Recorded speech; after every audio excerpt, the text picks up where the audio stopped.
The massive space station called Harmony's Rest floated in the dark between 3 star systems.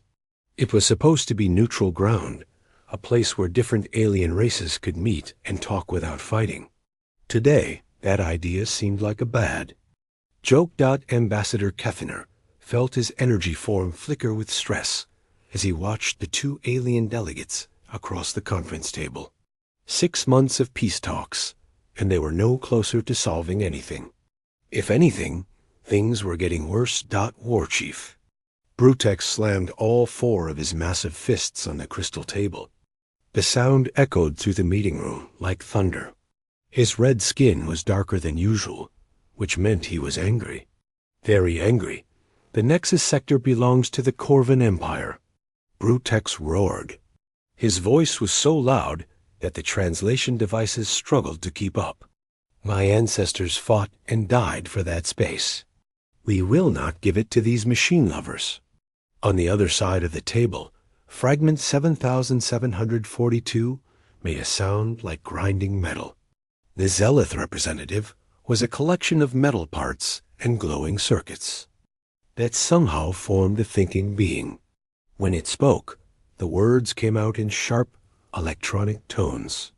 Your ancestors were primitive savages who barely understood space travel, Fragment 7742 said. The Zelith Confederation has a legitimate claim to the Nexus sector. We need those resources for our growing population. Logic demands we be given. Control. Brutex stood up, all 8 feet of him. His muscles bulged under his armor. Logic? I will show you logic, Metal Brain. Kethner quickly floated between them. As a Valdris, he had no solid body, just pure energy held together by his will. It made him perfect for mediation, since no one could physically hurt him, usually. Please, both of you, calm down, Kethner said in his soft, musical voice. We are here to find peace, not to make threats. But peace seemed impossible. The Corvan Empire wanted the Nexus sector for military bases. They said it was strategic territory that would help them protect their borders. The Zelith Confederation wanted it for the rare minerals they needed to build more server farms for their hive mind network. Both sides had good reasons. Both sides refused to give up. And both sides were running out of patience. The Nexus sector was a small area of space with 5 planets and 2 asteroid fields. It sat right between Corvan and Zelith territory. For 50 years, no one had cared about it much. Ben's surveys found huge deposits of quantum crystals and rare metals. Now, everyone wanted it. We have tried everything, Kethner thought to himself. Empathic resonance sessions, logical framework analysis, cultural exchange programs, economic incentives. Nothing worked. The Corvans were a warrior race. They respected strength and honor above all else. Their society was built around military, service and combat trials. They saw compromise as weakness. The Zelith were different. They were individuals who had joined their minds together into a collective intelligence. They made decisions based on pure logic and data. Emotions meant nothing to them. These 2 ways of thinking could not have been more opposite. It was like trying to mix fire and ice. Perhaps we should take another break, Kethner suggested. Give everyone time to think. Thinking time is over, Brutex shouted. He pointed one thick finger at Fragment 7742. Every day we waste talking. More Zelith ships move closer to the sector. They are preparing to take it by force. Fragment 7742's lights blinked rapidly. Corvan paranoia is noted. We are conducting routine patrols of our border regions. Your military buildup in the neighboring system is far more concerning. Military buildup? Brutex's eyes went wide. We are defending ourselves from your expansion. And there it was again. The same argument they had been having for months. Each side thought the other was preparing for war. Each side responded by getting ready for war themselves. The situation was getting more dangerous every day. Kethaner had seen this pattern before. When diplomacy failed, species usually chose one of two paths. They either walked away and tried to ignore each other, or they fought. The Corvins and Zeleth were too proud to walk away. That left only one option. War between the two sides would be terrible. The Corvins had the strongest military in their region of space. The Zeleth had superior technology and could coordinate their forces perfectly through their hive mind. A fight between them could destroy whole star systems and kill billions of beings. The Galactic Council had tried sending their best mediators. They had tried economic pressure and threatened sanctions. They had even offered to find alternative territories for both sides. Nothing worked.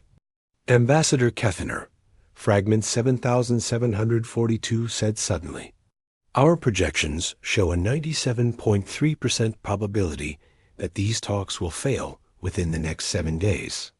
Perhaps it is time to consider alternative approaches." Brutex grinned, showing his sharp teeth. Alternative approaches? Good. When diplomacy fails, warriors take action. Kethaner felt a chill of fear run through his energy form. If he did not find a solution soon, there would be war. The blood of millions would be on his hands. Then he remembered something. 3 years ago, a new species had joined the Galactic Council.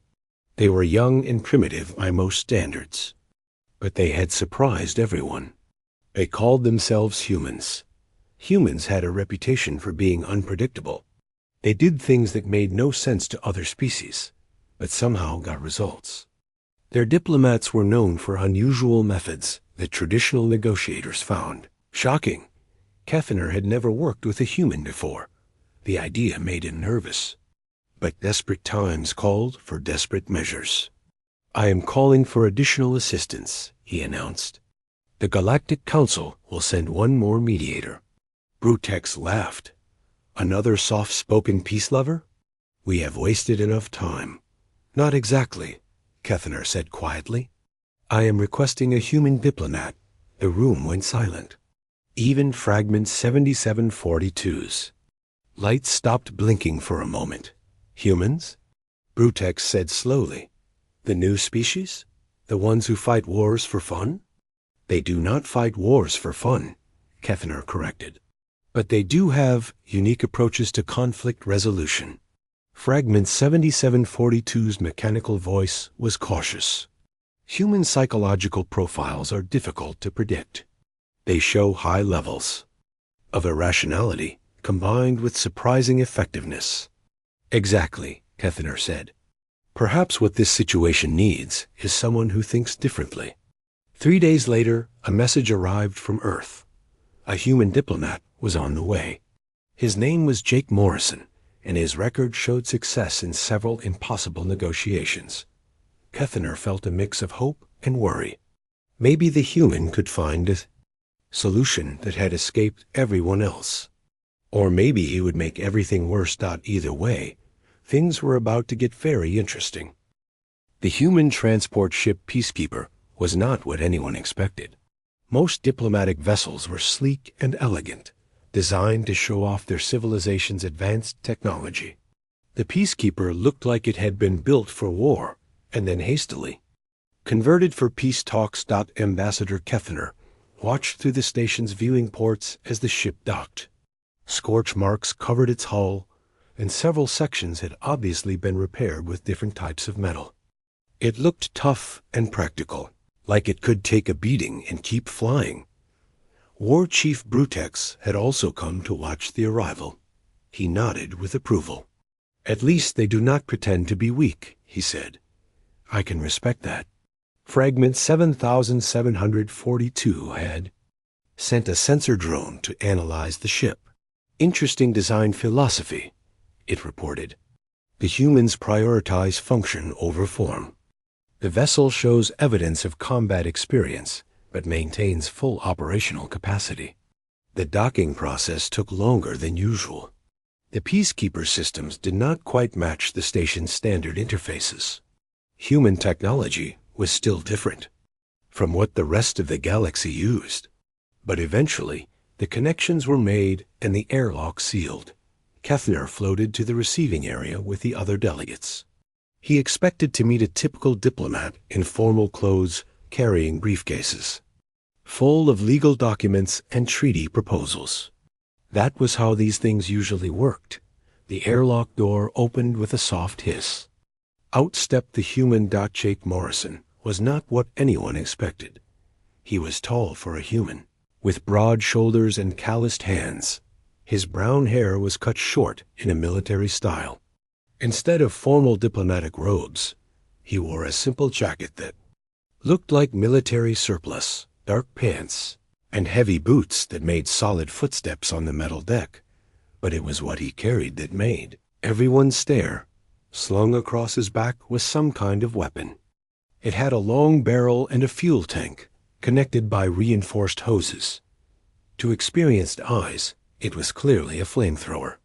A big one.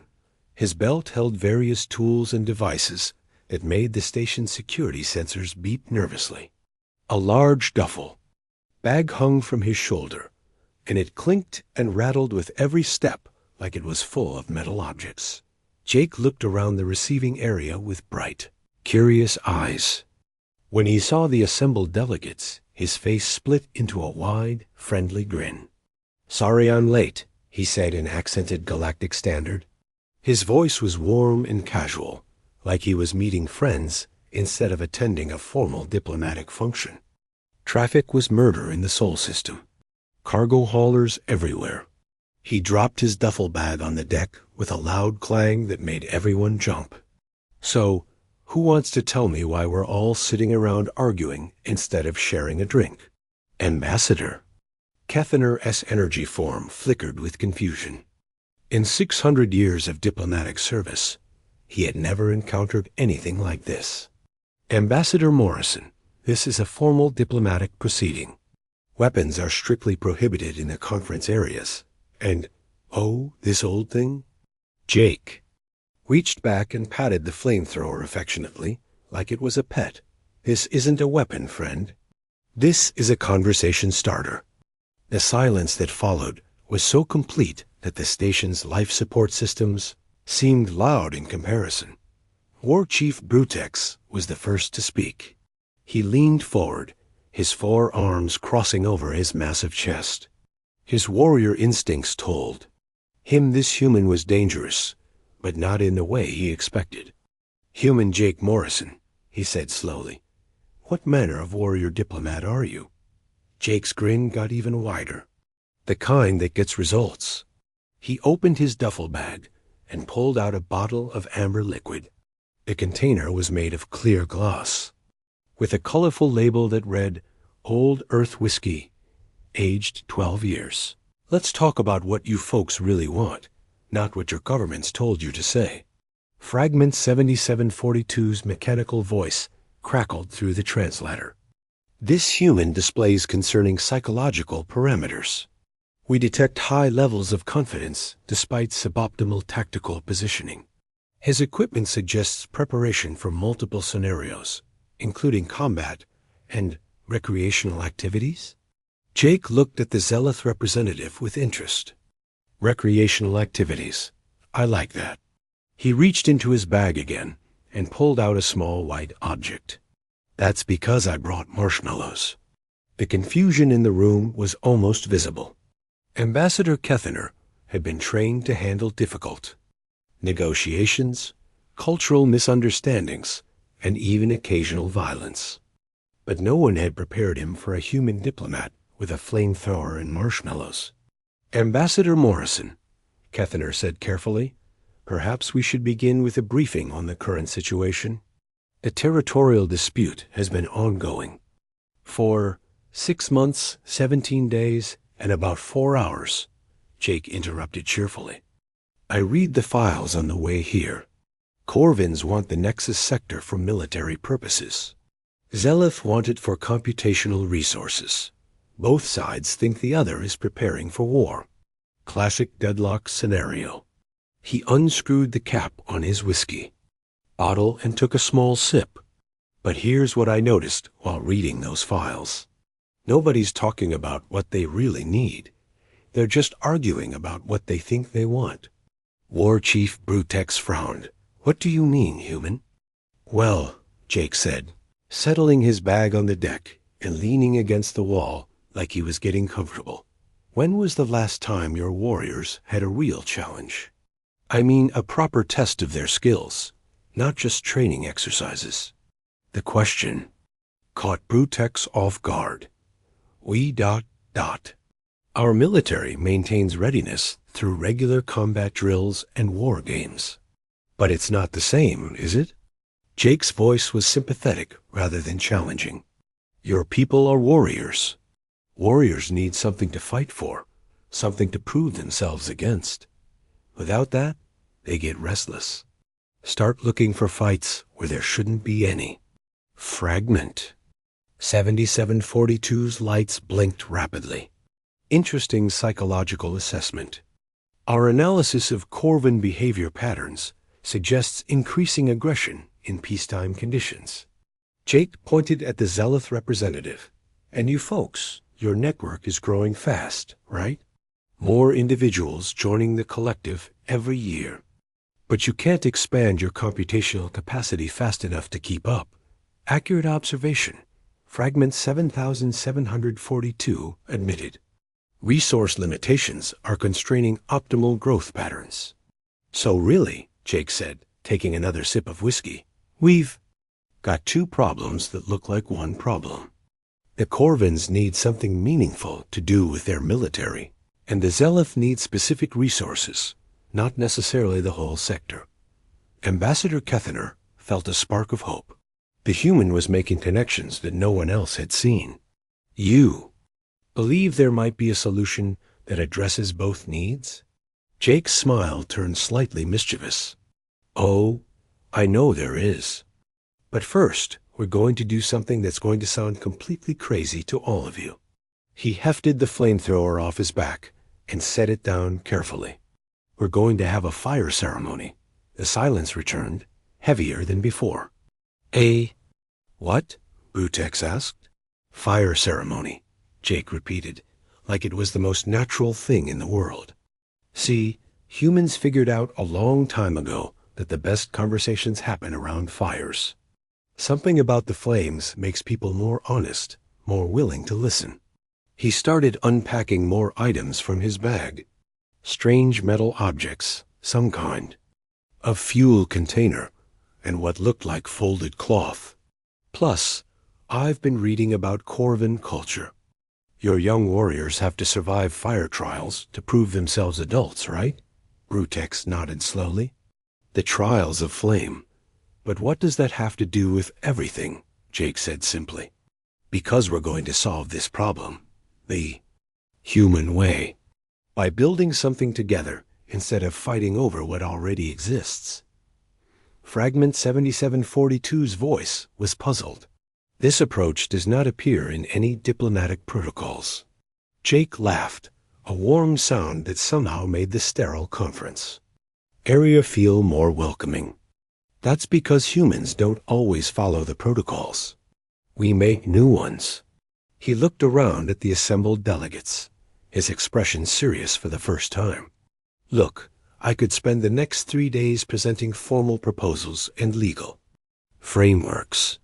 We could analyze territorial rights and resource distribution until we're all sick of hearing about it. Or we could try something that actually works. And if it doesn't work? Kethener asked. Jake shrugged. Then you're no worse off than you were before I got here. But if it does work? He grinned again. Well, let's just say humans have a pretty good track record with impossible problems. War Chief Brutex studied the human for a long moment. There was something about Jake Morrison that reminded him of the best Corvin warriors. Not the loudest or the strongest, but the ones who won battles through cleverness and unexpected tactics. Very. Well, human, Brutex said finally. Show us this fire ceremony of yours. Jake clapped his hands together. Excellent. This is going to be fun. The next morning, Jake had transformed the formal conference room into something completely different. A polished crystal table had been moved aside. In its place sat a circle of simple metal chairs around a specially designed fire pit that Jake had somehow assembled from parts in his duffel bag. Ambassador Kethner floated nearby, watching with fascination and growing concern. Ambassador Morrison, station regulations clearly state that open flames are prohibited in Relax, Jake said, adjusting something on his flamethrower. This is a controlled burn system. Completely safe. The flames stay exactly where I want them. He demonstrated by creating a small, perfect circle of fire in the metal bowl. The flames danced, but never spread beyond the rim. War Chief Brutex entered the room and stopped in surprise. The setup reminded him of the warrior circles from his homeworld, where young Corvins gathered around fires to hear stories of great battles and learn the ways of war. This is familiar, Brutex said slowly. Thought it might be, Jake replied with a grin. Humans aren't the only ones who understand the power of fire. Fragment 7742 arrived next, followed by several sensor drones that scanned the room thoroughly. Fire poses no immediate threat to Zeleth technology, it announced. However, this configuration is highly irregular for diplomatic proceedings. Jake gestured to the chairs. That's the point. Regular diplomatic proceedings weren't working. Time to try something new. Once everyone was seated, Jake used his flamethrower to light the fire properly. The flames rose steady and warm, casting dancing shadows on the walls. Then he did something unexpected. He opened his whiskey bottle and poured drinks into specially adapted containers he had brought for each species. Now, Jake said, settling into his own chair, before we talk about the Nexus sector, I want to hear about your people. Real stories, not government positions. War Chief Brutex took a drink of the human alcohol and felt warmth spread through his chest. You wish to hear of Corvin ways? I want to understand what makes a warrior, Jake said simply. What makes someone willing to fight, to risk everything for their people? Something in Jake's tone made Brutex lean forward. This human was not mocking or patronizing. He genuinely wanted to know. Corvin children face their first trial at age 12, Brutex began. They must survive alone in the volcanic regions of our homeworld for 7 days. No food, no water except what they can find. Only the strong and clever survive. Jake nodded thoughtfully. And those who do survive, they become warriors? They become adults, Brutex corrected. But yes, most choose the warrior path. It is the way of our people. We are protectors, guardians of what matters most. What matters most? Jake asked. Brutex paused, considering the question. It was deeper than the usual diplomatic small talk. Honor, family, the future of our children. A warrior fights not for glory, but to ensure others can live in peace. Fragment 7742's lights flickered with interest. Psychological analysis indicates strong protective instincts underlying Corvin aggression patterns. Jake turned to the Zeleth representative. What about your people? What drives the collective? Survival through knowledge, Fragment 7742 replied.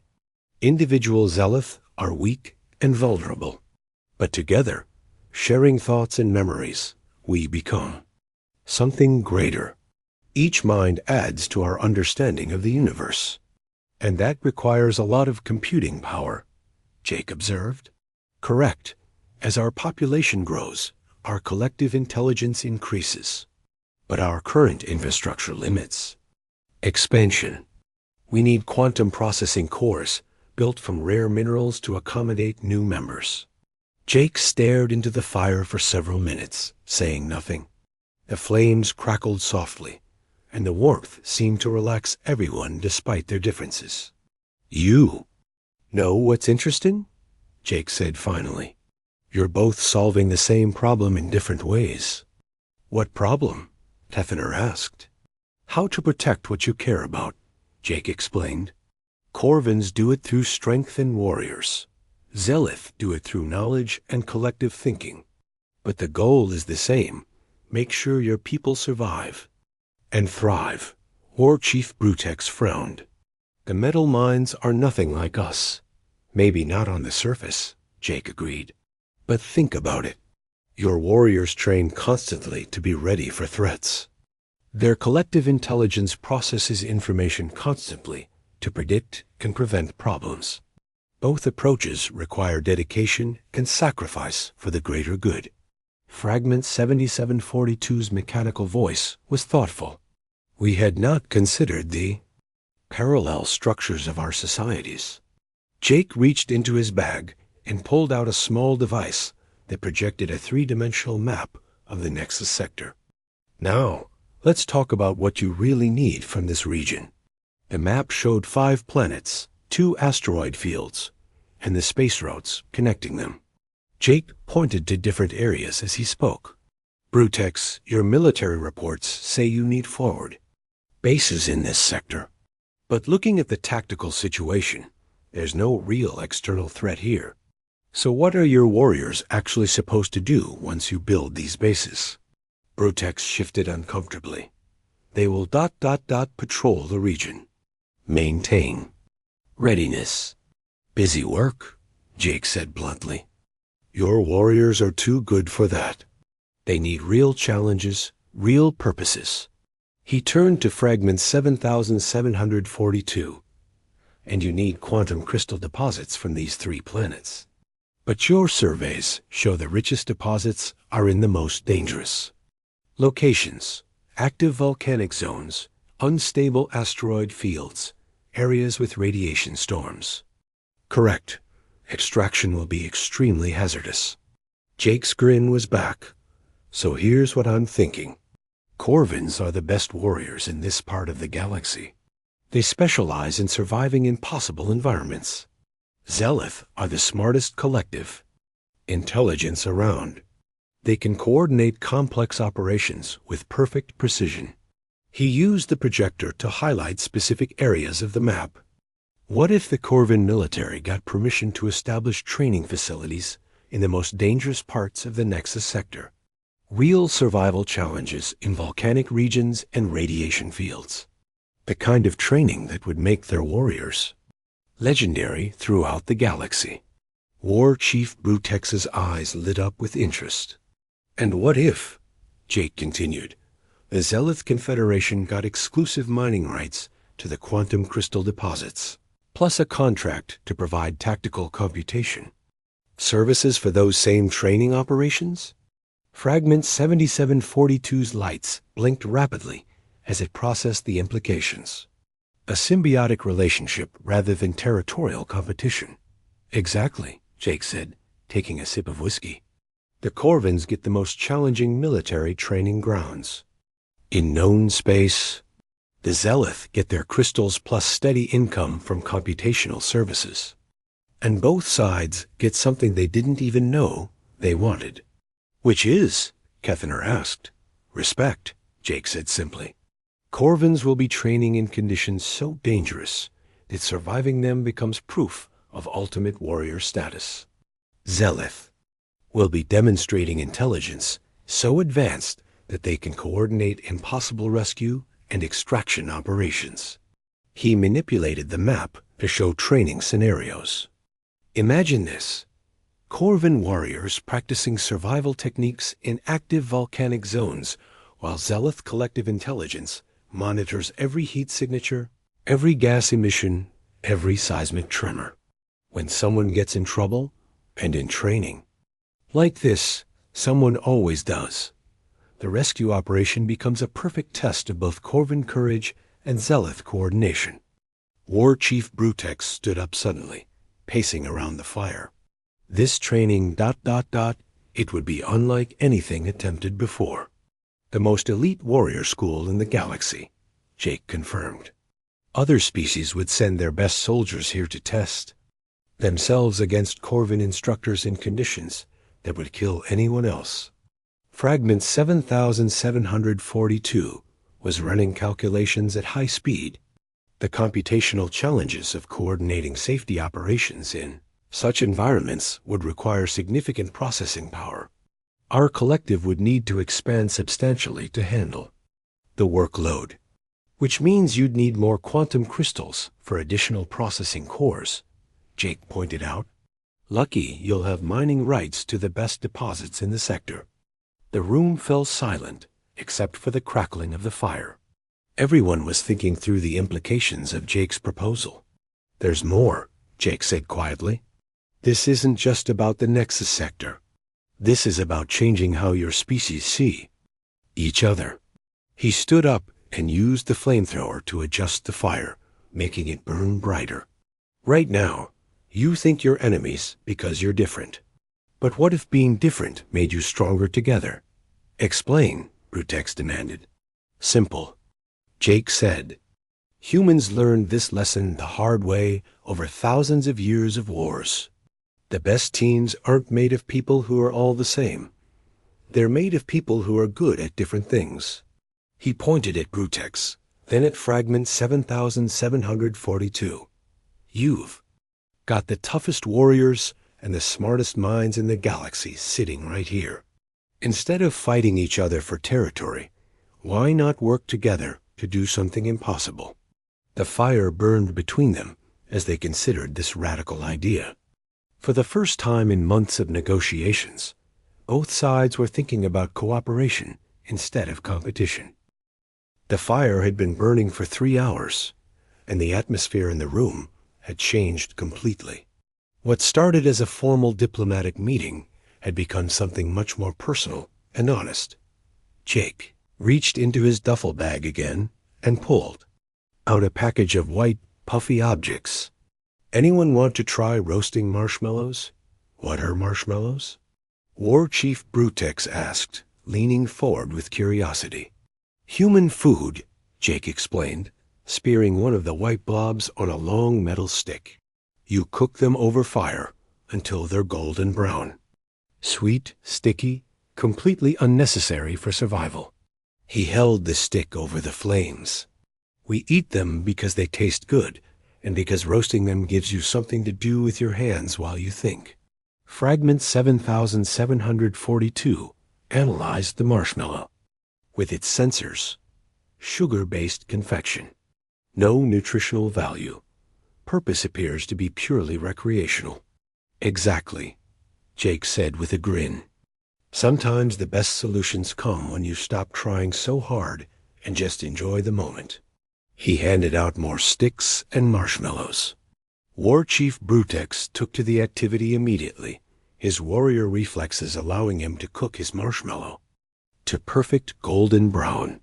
Fragment 7742 was more scientific about it, calculating optimal distance from the heat source and rotation speed. Ambassador Kethener watched in amazement as the two former enemies sat around a fire, roasting human snacks, and actually talking to each other instead of shouting. Now, Jake said, pulling his own perfectly cooked marshmallow off the stick, let's get specific about this partnership idea. He activated his map projector again, showing detailed views of the Nexus sector. The way I see it, we divide the region into 3 zones: military training zone, mining zone, and shared operations zone. He highlighted the most dangerous planets in red. These volcanic worlds become the Corvin Extreme Training Center. Your warriors get to test themselves against the worst conditions in known space. Leave volcanoes, poisonous gases, radiation storms, unstable gravity fields. The works. War Chief. Brutex's eyes gleamed. Our finest warriors would compete for the honor of training there. And here's the genius part, Jake continued, highlighting the mineral-rich areas in blue. The richest quantum crystal deposits are in the most dangerous places. Underground lava tubes, asteroid fields with radiation storms, unstable pocket dimensions.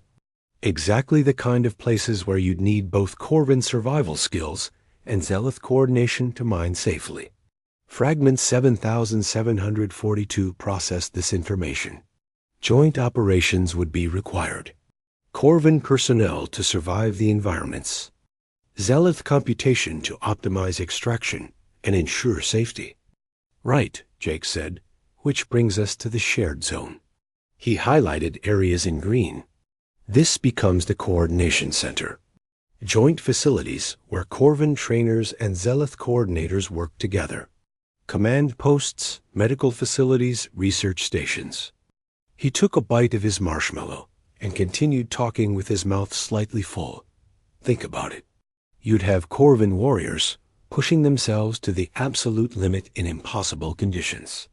Every training exercise becomes a life or death situation that requires perfect coordination with Zealoth operators. The trust required would be absolute, Brutex said slowly. A warrior would have to depend completely on Zealoth calculations and predictions.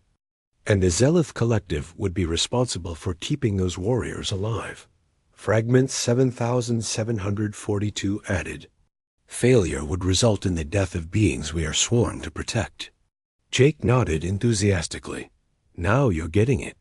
This isn't just about mining rights or training grounds. This is about building something that neither of you could do alone.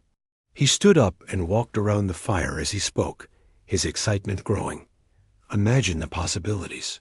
The most elite military academy in the galaxy, where only the bravest warriors dare to train. Rescue and extraction operations so complex that they require collective intelligence to coordinate. Mining operations in conditions so dangerous that they become legendary throughout known space. Ambassador Kethaner felt hope building in his chest. This could actually work, he said quietly. Of course it could work, Jake replied. But here's the really beautiful part. Once you start working together, once you see how much stronger you are as a team, the whole idea of fighting over territory becomes stupid. He manipulated the map to show shipping routes and communication networks. You'd have Corvin trained, security forces protecting Zealoth mining operations throughout the galaxy. Zealoth computational services helping Corvin military operations become more efficient. Trade agreements, cultural exchanges, joint research projects. War Chief Brutex was quiet for a long moment, staring into the fire. You are suggesting a fundamental change in how our peoples relate to each other. I'm suggesting you stop being neighbors who argue over the fence line and start being partners who build something amazing together. Jake corrected. Fragment 7742's lights flickered as it ran complex calculations. Probability analysis shows this arrangement would benefit both civilizations, significantly more than territorial control of the Nexus sector. But there are risks, Brutex pointed out. What if the partnership fails? What if cultural differences prove too great to overcome? Jake finished his marshmallow and reached for another one. Then you'll have learned something valuable about working with other species. And you'll still have the best military training facility and the most productive mining operation in this part of the galaxy. He speared the new marshmallow and held it over the flames. Besides, humans have a saying, nothing ventured, nothing gained. You can't get extraordinary results without taking extraordinary risks. What about governance? Kethaner asked. How would decisions be made? Who would have authority over what? Jake had obviously thought about this. Joint council with equal representation. Corvins handle all military and security decisions. Zealoth handle all technical and operational decisions. Any disputes get mediated by neutral parties, like humans. For instance, you would insert your species into our arrangement? Fragment 7742 asked. Only if you want us, Jake said honestly. But humans are good at this kind of thing. We've been mediating between different groups for thousands of years. Plus, we're too weak militarily to threaten either of you, and too primitive technologically to compete with you. We're the perfect neutral party. War Chief Brutex laughed, a deep rumbling sound. You call your own species weak and primitive? Compared to you folks? Absolutely, Jake replied cheerfully. But we're also stubborn, adaptable, and really good at finding solutions that nobody else thought of. Like sitting around a fire eating marshmallows while negotiating a peace treaty. The room was quiet except for the crackling flames. Everyone was thinking through the implications of what Jake had proposed. It was so different from traditional diplomacy that it felt almost impossible. But it also felt right in a way that months of formal negotiations had not. There would need to be trial periods. Fragment 7742 said finally. Phased implementation to test compatibility. Agreed, Brutex said. Small joint operations first, to build trust and understanding. Jake's grin was so wide it seemed to light up the room. So we're actually going to do this? Build something completely new instead of fighting over something that already exists? It appears so, Kefiner said, his energy form flickering with excitement. This is unprecedented in galactic diplomatic history. Jake raised his whiskey bottle in a toast to unprecedented solutions for impossible problems. War Chief Brutex raised his container of human alcohol to partnerships forged in fire. Fragment 7742's lights brightened to their maximum intensity, to optimal outcomes through unconventional methods. They drank together while the fire burned between them, sealing an agreement that would change the galaxy in ways none of them could yet imagine. 6 months later, Jake Morrison stood on the observation deck of Nexus Prime Station, watching the most unusual military training exercise in galactic history. Below on the planet's surface, a team of Corvan warriors was attempting to extract quantum crystals from an active volcanic chamber. The operation should have been impossible. The heat would kill most beings in minutes. The toxic gases would dissolve their breathing equipment, and the unstable ground could collapse at any moment. But it was working.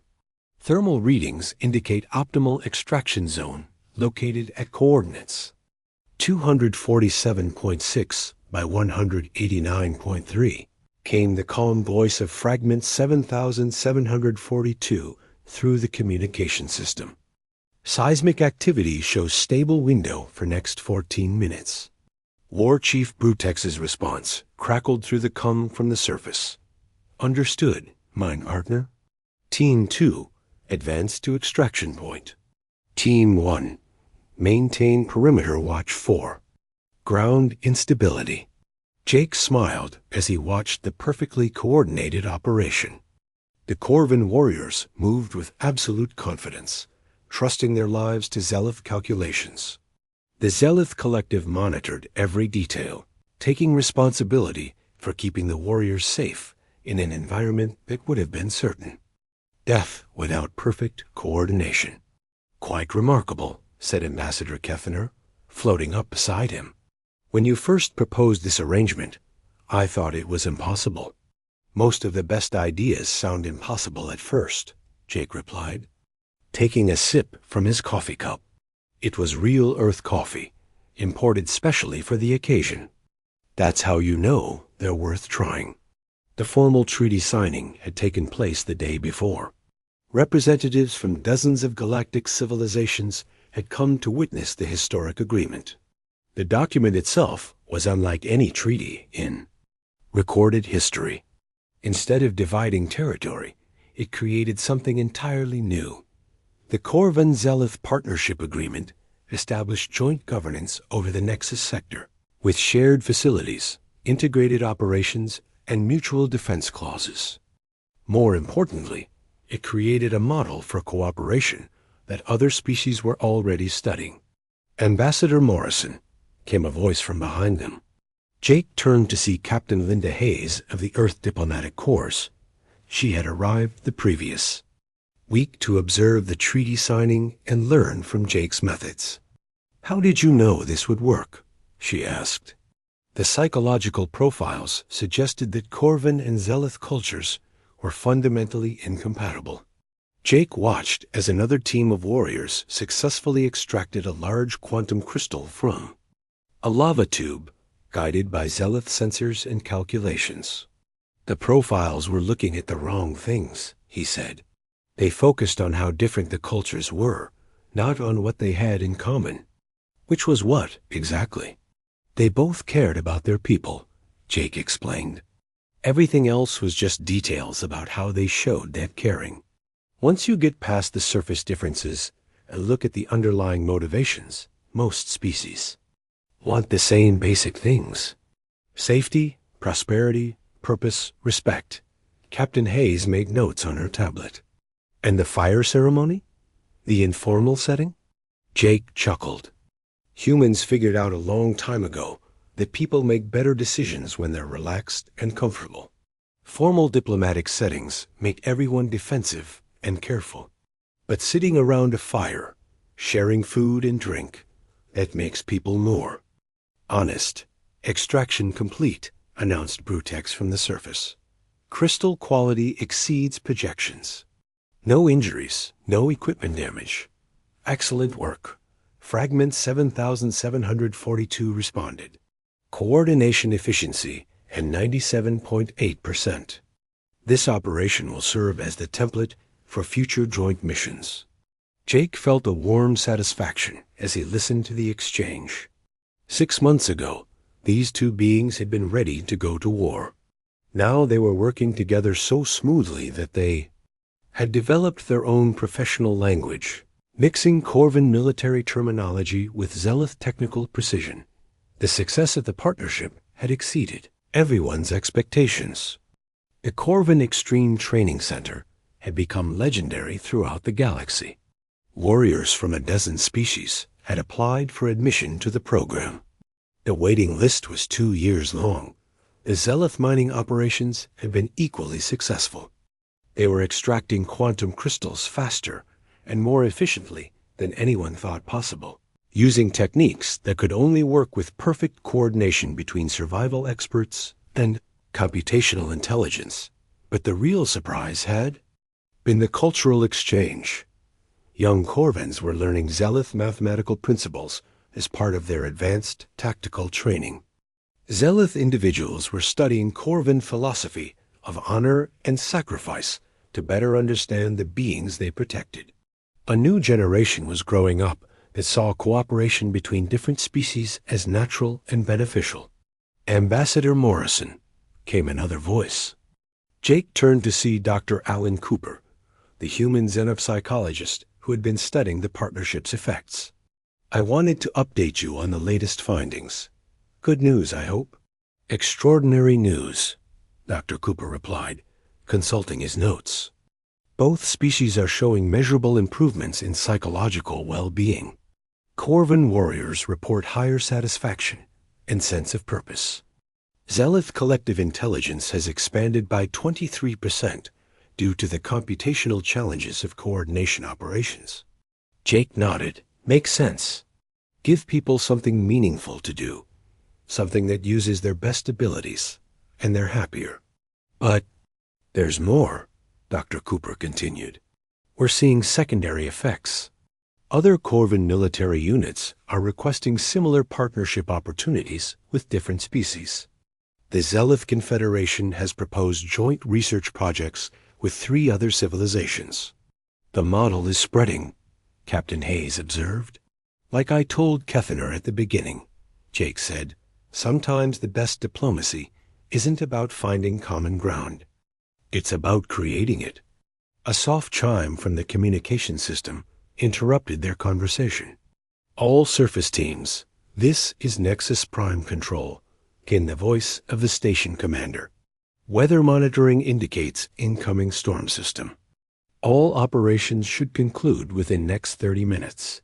Acknowledged, Control, responded Brutex. Final extraction team, expedite crystal recovery. All units prepare for emergency evacuation if necessary. Jake watched as the surface teams moved with practiced efficiency. The storm warning would have made the operation impossible without Zealoth weather modeling and Corvan survival skills. Together, They could handle conditions that would defeat either species alone.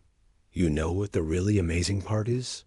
Jake said to his companions, "This isn't even the best part of what they're building together."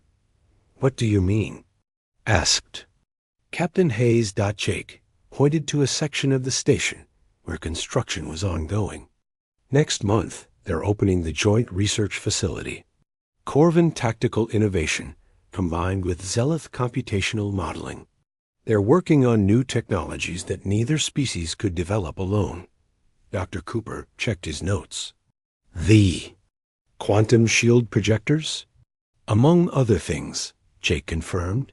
"Defensive technologies that could protect entire planets. Medical advances that could save millions of lives. New approaches to space travel that could open up whole regions of the galaxy." He finished his coffee and set the cup aside. 6 months ago, they were arguing over who got to control 5 planets and 2 asteroid fields. Now they're building technologies that could benefit the entire galaxy. That's what happens when you stop fighting over what exists and start creating. What could exist? Ambassador Kethaner's energy form flickered with what Jake had learned to recognize as deep satisfaction. The Galactic Council has formally requested human diplomatic assistance for 3 other territorial disputes. And what did Earth say?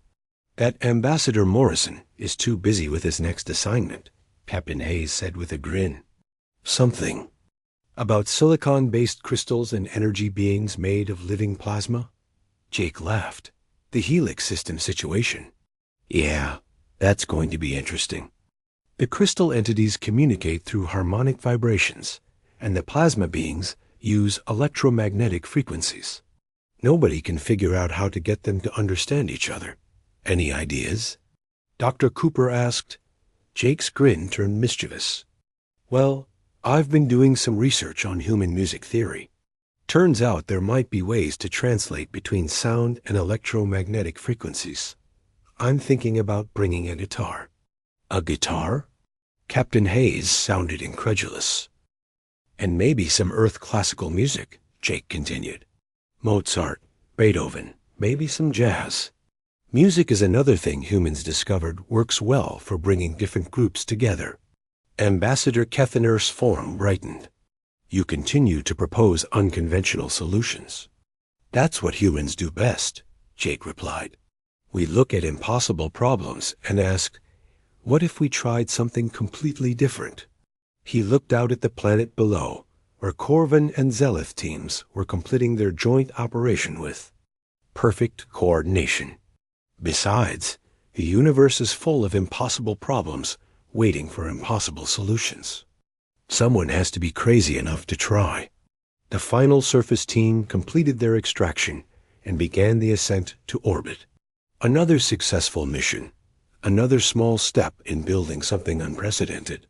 The partnership that had started with a flamethrower and marshmallows around a fire was becoming a model for cooperation that was changing how the galaxy thought about diplomacy. As Jake headed back to his quarters to prepare for his next assignment, he could hear Brutex and Fragment 7742 discussing plans for the following week's training exercise. Their voices carried the easy familiarity of beings who had learned to trust each other completely. You know, Jake said to himself as he walked down the corridor, sometimes the best conversations really do happen around fires. Behind him, through the observation deck windows, the first joint Corvin Zelith colony ship was visible in the distance, heading out to establish a new settlement in the system where both species could thrive together. It was carrying families from both civilizations, children who would grow up seeing cooperation as natural and beneficial. The galaxy was changing, one impossible solution at a time. And somewhere in the Helix system, 2 species who couldn't communicate were about to meet a human diplomat.